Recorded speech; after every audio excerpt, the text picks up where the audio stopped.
اللي بيبها برد ما حشرادي بريانك شبرا إيش شعران بريانكنا haddii hadda gabadh lagu oran lahaa magaalo ka doorateed ka soo kaxaysan lahayd magaalooyinka Soomaalida talaas caanood magaalooyinka Soomaalida gobolka Sool asal mar rooy maxaad heesti maxay ahayd heesti ba majaanba heesti adiga ku qaaday heesti Umar Dhuulo loo doon yar bedeleen haye marka waxa tiraahdaa deew adiga waan bedelay waxa tiraahdaa inaga daayo waa waxay tahay iska dhaafay bedeluun الله يو تقدريو تراويش جندقي يو انتي لا جاربا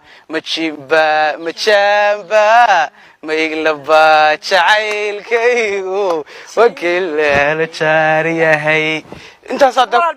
واحد يد انت صدق oo waxad nagu jirtaa qarnigii hore waxaan maqlay gabadh cambaro leedahay aad loo jeclaa cambaro tii halkii cambaro tubaad aduna bas weeyaan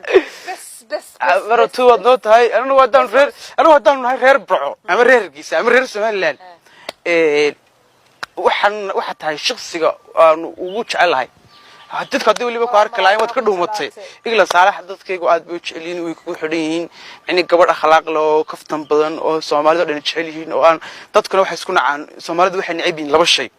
siyaasadda waxa la yiraahdo isku fahmaan Soomaali taa waa ka xaraan inta lagu jecelaado waa inta siyaasadda ma isticmaashin marka sababta uu taageerada bato inta wala thank you wala malaa'iga ku jeclaato alleeya ciisaga awaan janna gale jannadan kuugu duceeyay wax roon baan kuugu duceeyay maxaad jeceshan in kuugu duceeyay ruux dalbo waxay igu duceysaa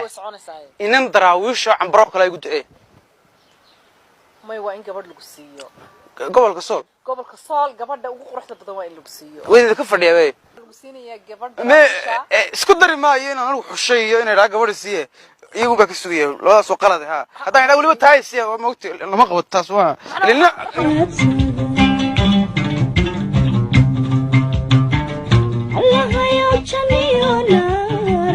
أذكر جهي